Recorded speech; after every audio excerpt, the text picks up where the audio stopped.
ఆ ఊళ్ళ కొత్త పెండ్లి పిల్ల నెత్తి మీద పావురాలో పిట్టలో ఆలితే అది మంచి శకునమేనా కాదా? కాకులు తన్నిపోతే మంచిదిగా అంటారు కానీ గీ పిట్టల సంగతి అయితే నాకు కూడా తెలియదు. ఇంతకిట్లా ఎందుకు అడుగుతున్నానంటే గా రాజస్థాన్ రాష్ట్రంలో మొన్న 3 రోజుల కిందట పెళ్ళైన ఓ పిల్ల నెత్తి మీద పావురం వచ్చి ఆలిందట గిట్లా. మొన్న రాజస్థాన్ రాష్ట్రంలో ఈ కొత్త పెళ్లి జంటకు చిత్రమైన ఎక్స్పీరియన్సే ఇచ్చింది ఒక పావురం. ఇగో చూసిరా, ఈ పావురం ఎట్లొచ్చి ఆలిందో ఆ పిల్ల నెత్తి మీద. అప్పుడే పెళ్లి కార్యం పూర్తయిందట.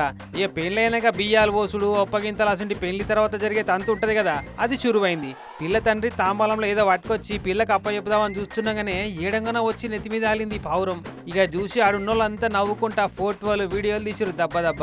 పెద్ద లెవెల్లో దీవెనార్తులు ఇస్తందుకే ఇట్లా పావురం రూపంలో వచ్చిరు కావచ్చు. ఇంతమంది జనాలున్నా జంకు లేకుండా వచ్చిందంటే అంతే అయి ఉంటది.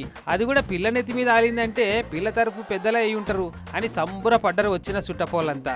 ఇటు పిల్లగాడు కూడా మస్తు సంబరపడ్డారు అనుకోకుండా జరిగిన ఈ చిత్రం చూసి. వీడియోను సోషల్ మీడియాలో పెడితే పెద్దలే పక్షి రూపంలో వచ్చిరు కావచ్చు అని కొందరు అంటుంటే అసలే బర్డ్ ఫ్లూ నడుస్తుంది బయట పైలం మరి అని ఇంకొందరు కామెంట్లు పెడుతున్నారు.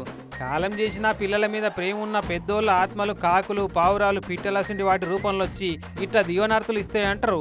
మరి ఈ పావురంలో ఏ ఆత్మ వచ్చిందో గానీ అట్లా అనుకుంటే పోయేదేముంటది కదా.